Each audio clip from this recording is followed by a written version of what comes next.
కలిసామండి. అయితే కలవడమే కాదు, ఆయనతో మాట్లాడడం గూడా జరిగింది. ఏమన్నా అంటే ఇప్పుడు ఈరోజు బెయిల్ పిటిషన్ మూవ్ చేయాలి యాక్చువల్‌గా. కానీ సిటీ సివిల్ కోర్ట్ సికింద్రాబాద్‌లో జడ్జి గారు లీవ్‌లో ఉన్నారు. సో, ఇన్‌చార్జ్ కోర్ట్ నాంపల్లి కోర్ట్‌కి పంపించారు. సో, అక్కడ నాంపల్లి కోర్ట్‌కి పంపించారు. ఈరోజు అక్కడ వాదనలు వినిపించాలి ఇప్పుడు ఆఫ్టర్ లంచ్ తర్వాత. ఇంతలోనే ఒకసారి కలుద్దాం అని చెప్పేసి నన్ను అనడంతోటే కలవడానికొచ్చాం. ఏంటంటే చాలా అంటే చాలా ఇబ్బంది పడుతున్నారు. కావాలని వాంటెడ్‌లీ తిడుతున్నారు సార్. కావాలని అసహ్యమైన బూతులు మాట్లాడుతున్నారు. కావాలని తిడుతున్నారు. నాకు ఎవరు ఎవరు ఎవరు అట్లా తిట్టింది ఎవరు? Jail officers. ఆ! సో, కాబట్టి ఈ విషయాలలో అన్నిట్లో గూడా ఏంటంటే ఆయన ప్రతి విషయంలోనూ కొంచెం ఇబ్బంది పడుతున్నారు. అయితే ఇంకా నా మీద గూడా కేసులున్నాయి గదా సార్! ఆ కేసులకు సంబంధించిన వాటి మీద గూడా హైకోర్ట్‌లో పిటిషన్స్ మూవ్ చేయండి. నాకెందుకో కొంచెం ఇబ్బందిగా అనిపిస్తుంది. ఆళ్ళ వే ఆఫ్ ట్రీటింగ్ కొంచెం అంటే అసౌకర్యంగా ఉంది. సో, కాబట్టి ఈ విషయం అన్నిట్లో గూడా మీరు నాకు కొంచెం హెల్ప్ చేయండి. త్వరగా బయటకి తీసుకురావడానికి ప్రయత్నం చేయండి. అదే విధంగా ఈరోజు మోస్ట్‌లీ పిటిషన్ బెంచ్ మీదకి వెళ్ళేది. కానీ ఈరోజు జడ్జి గారు లేకపోవడం వల్ల అది నాంపల్లి కోర్టు ఇన్‌చార్జ్ కోర్ట్‌కి వెళ్ళడం జరిగింది. సో, నాంపల్లి కోర్ట్‌లో కూడా ఈరోజు బెయిల్ రాకపోవచ్చు మోస్ట్‌లీ. ఈరోజు బెయిల్ రాకపోయినప్పటికిని కూడా హైకోర్ట్‌లో మేము అంటే పిటిషన్ మూవ్ చేయడానికి ప్రయత్నం చేస్తున్నాం. దాదాపు 7 రోజుల వరకు కూడా రిమాండ్‌లో ఉంచే పరిస్థితి ఉందని చెప్తున్నారు కదా! No problem. 7 రోజులు జడ్జి గారు, కింది స్థాయి కోర్టు జడ్జి గారు 7 రోజులు ఇవ్వచ్చు, 10 రోజులు ఇవ్వచ్చు, 14 రోజులు ఇవ్వచ్చు. కానీ హైకోర్ట్‌లో మనం పిటిషన్ అంటే ఛాలెంజ్ చేసినప్పుడు క్వాష్ పిటిషన్ మూవ్ చేసాం. ఆ క్వాష్ పిటిషన్‌ని వెంటనే విచారణకు తీసుకున్న వాళ్ళు 7 రోజుల లోపులోనే కూడా రిలీజ్ చేయొచ్చు. ఎందుకంటే దీంట్లో ఏవి కూడా కాగ్నైజబుల్ అఫెన్సెస్ లేవు.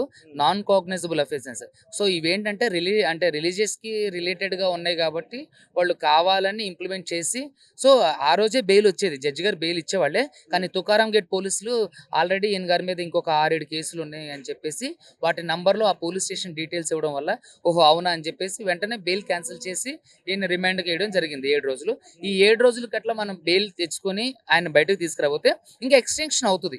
జ్యుడిషియల్ రిమాండ్ ఇంకా ఎక్స్‌టెన్షన్ అవుతది. సో, కాబట్టి వెంటనే క్వాష్ పిటిషన్ హైకోర్ట్‌లో ఫైల్ చేసి వెంటనే తీసుకురావడానికి ప్రయత్నం చేస్తున్నాం. సరే ఏంటి అసలు సెక్షన్స్ ఏంటి అజయ్ గారి పైన ఇప్పుడు పెట్టిన సెక్షన్స్? ఏం లేదండి. అన్నీ నాన్ కాగ్నైజబుల్ అఫెన్సెసే ఉన్నాయి. ఏంటంటే మీకు రెడ్ టీవీకి కూడా చూపిస్తున్నా. ఇది రిమాండ్ రిపోర్టు. దీంట్లో సెక్షన్ 196, 352, 353 బిఎన్ఎస్ ఉంది.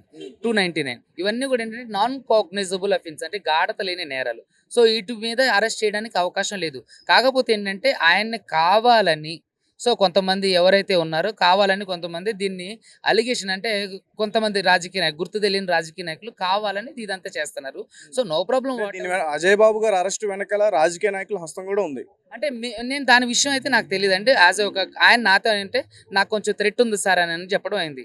ఒక అడ్వకేట్‌గా నా రాజకీయ నాయకులు థ్రెట్ ఉందని చెప్పేసి ఆయన నాతో అనలేదు. జైల్‌లో మీరు కలిసారు కదా! అప్పుడు కూడా ఆయన ఇదే మాట మాట్లాడారా? లేదు. అలా ఏం మాట్లాడలేదు.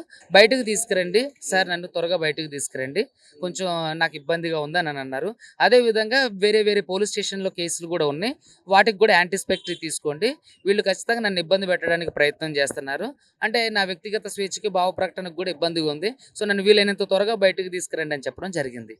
సో, అంటే అలాగే ఖమ్మంలో ముఖ్యంగా అజయ్ బాబు గారు ఫస్ట్ అతని వైపు అంటే అతనికి థ్రెట్ ఉంది అనే వ్యక్తులపైన అతను కేసు పెట్టడం మనం చూసాం. అంటే దాన్ని పట్టించుకోకుండా సడన్‌గా అజయ్ బాబు గారిని వాళ్ళ ఇంటికి వచ్చి అరెస్ట్ చేయలేదు కూడా. అలా అదే కాకుండా ఇల్లీగల్‌గా పోలీసులు తీసుకొచ్చేసిన తర్వాత సడన్‌గా ఇలాంటి సెక్షన్స్ పెట్టడం. సో, దాని వైపు నుంచి మీరు ఎట్లా రియాక్ట్ అయ్యారు? చూడండి ఇక్కడ ఆయన్ని 5వ తారీఖు నైట్ 8:30 గంటలకే లిఫ్ట్ చేశారు. అది అన్యాయంగా, అక్రమంగా, చట్టానికి విరుద్ధంగా. కానీ ఆయన రిమాండ్ రిపోర్ట్‌లో ఎప్పుడు అరెస్ట్ చేసినట్టు చూపిస్తున్నారు? 6వ తారీఖు అరెస్ట్ చేసినట్టు చూపిస్తున్నారు. ఈ 6వ తారీఖు కూడా చూడండి వాళ్ళు అంటే పోలీసుల యొక్క పిచ్చికి పరాకాష్ట 6వ తారీఖు 5వ నెల 2025 వచ్చే నెలలో ఆయన అరెస్ట్ చేస్తున్నట్టు చూపిస్తున్నారు. అంటే 6వ తారీఖు 5వ నెల 2025 తారీఖు ఆల్రెడీ ఆయన అక్యూజ్డ్ అరెస్ట్ చేసినట్టు చూపిస్తున్నారు. అంటే చూడండి వాళ్ళు కూడా కంగారులో కూడా ఒక నిజాన్ని కప్పిపుచ్చడానికి అబద్ధం చేసినప్పుడు కూడా ప్రకృతి వాళ్ళకి సహకరించలేదు. సో, కాబట్టి ఆయన్ని ఒకవేళ నెల తప్పుబడింది అనుకున్నా ఆయన అరెస్ట్ చేసింది అక్రమంగా లిఫ్ట్ చేసుకెళ్ళింది ఇంటి దగ్గర నుంచి 5వ తారీఖు రాత్రి 8:30 గంటలకు.